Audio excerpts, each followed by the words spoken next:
Hello and welcome back, or welcome if you're new. If you're new here, my name is Elena. I am the homeschooling mama to 3 kiddos.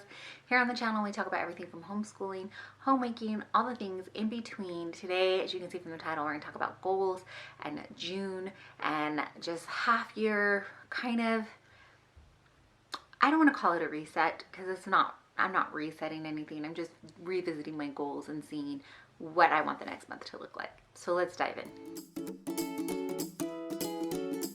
I did not put a goals video out for May. I feel like May came and went, and it was kind of what I'm calling marathon May because things got so busy for us, and it just felt like one of those months where one thing after another was kind of happening. We had some illnesses, and then we had some other weird things that were happening, and yeah, so, and then we had some really good things too, like Mother's Day and things like that. And so all of that happened. I didn't end up setting any goals for May, but for June I did sit down and take a look at the main subjects that I like to mark my goals in, and that is in my faith department kind of thing, finances, fitness and wellness, and then homeschooling, and sometimes I will put in some content creating goals.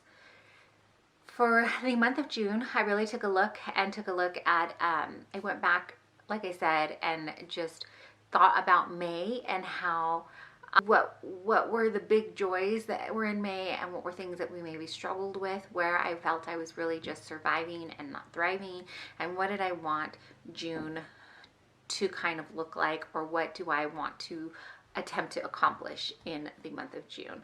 And so with all of that in mind, I decided that I was going to set goals for the month of June, but maybe not be so detailed, or maybe create not as many. I like to get on a roll with my goals, and then like sometimes I will create way too many. When I create too many, I just get overwhelmed. So to simplify my faith type goals, I have been reading a couple of devotionals. This one, My Utmost for His Highest. And then sometimes I will also read The Year of Living Happy.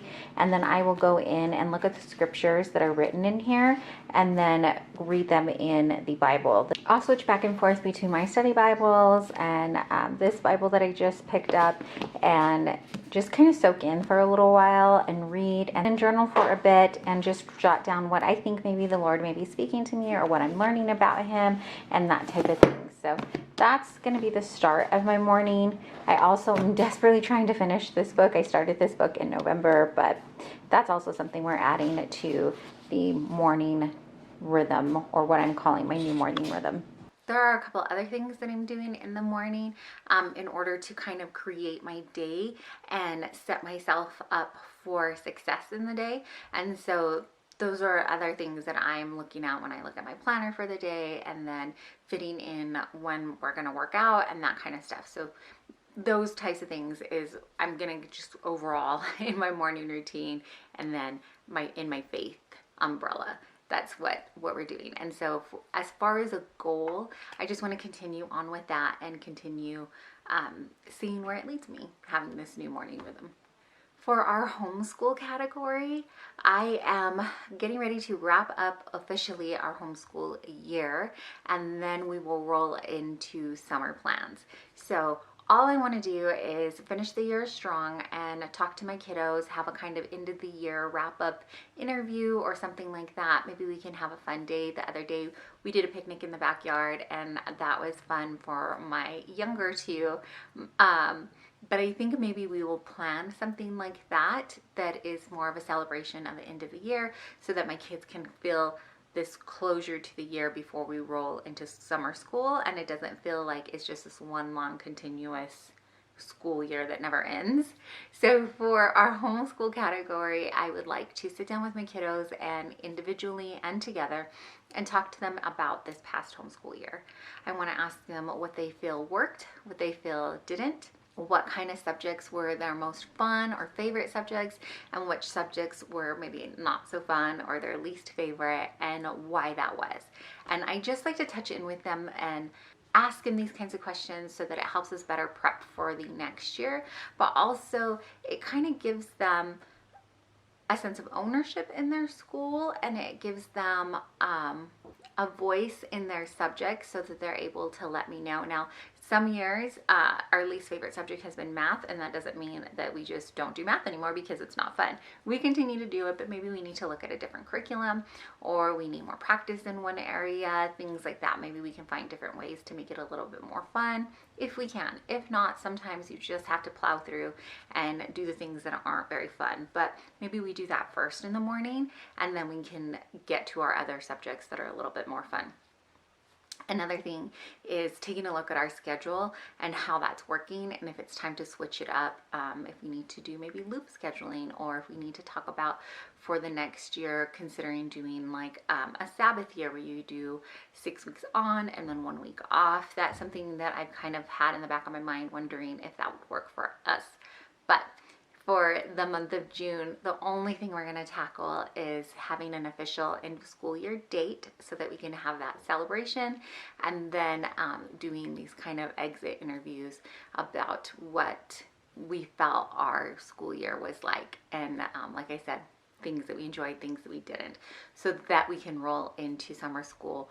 Probably will roll into our summer plans towards the end of the month. So my idea is that the beginning of June sometime we will set in those first 2 weeks our last day of school, and then in the last 2 weeks, probably the last week of June, we'll begin our summer plans. And having the end of the year interview and talk, I think will really help us flow into summer plans and what we want to concentrate on.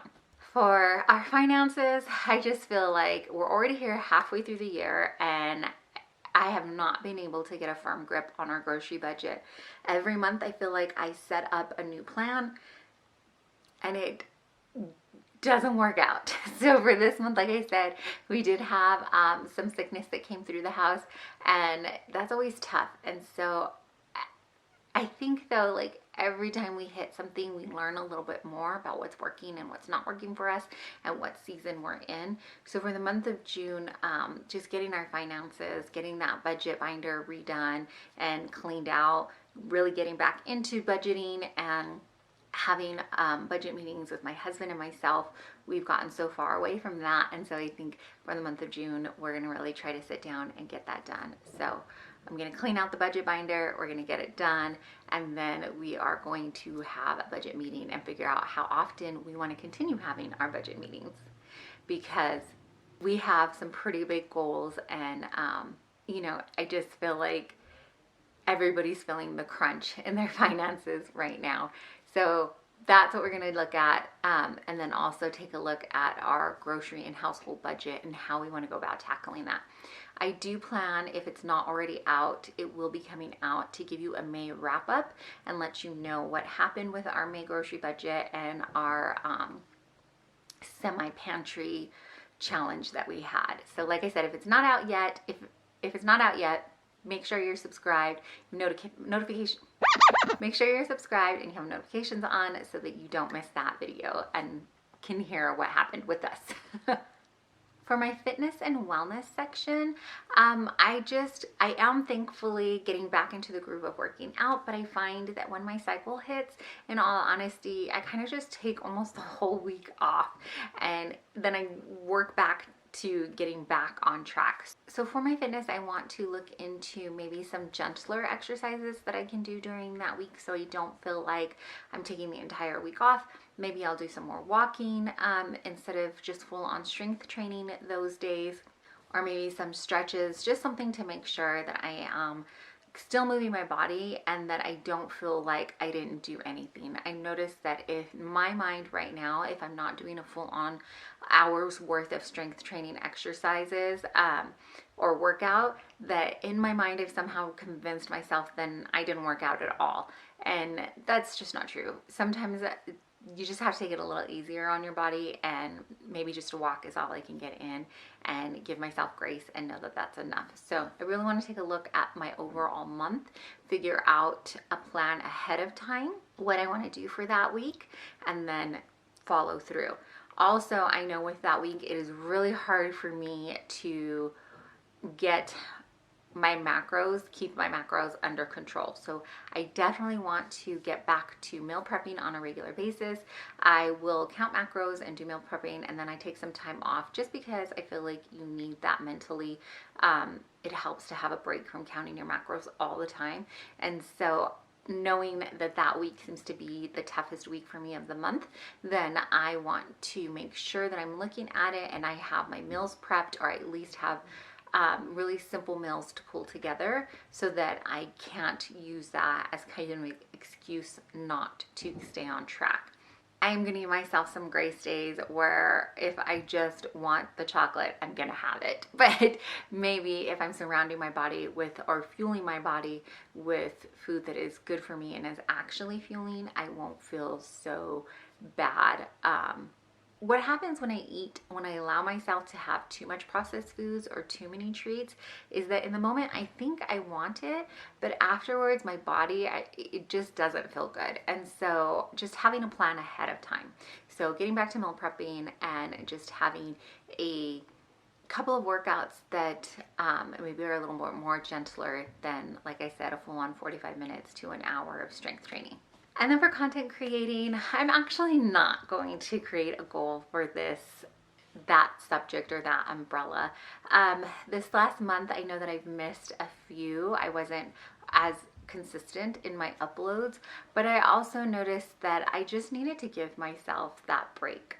Like I said, it was a whirlwind of things that were happening, and I just missed a few because life got lifey, and that happens.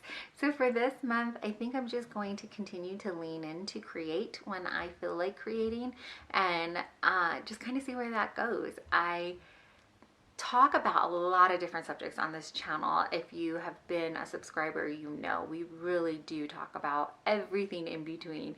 So I have an interest in books that I will share with you. I have my planners that sometimes I will share, and of course our homeschooling and just day-to-day lives. If you enjoy any particular ones, let me know.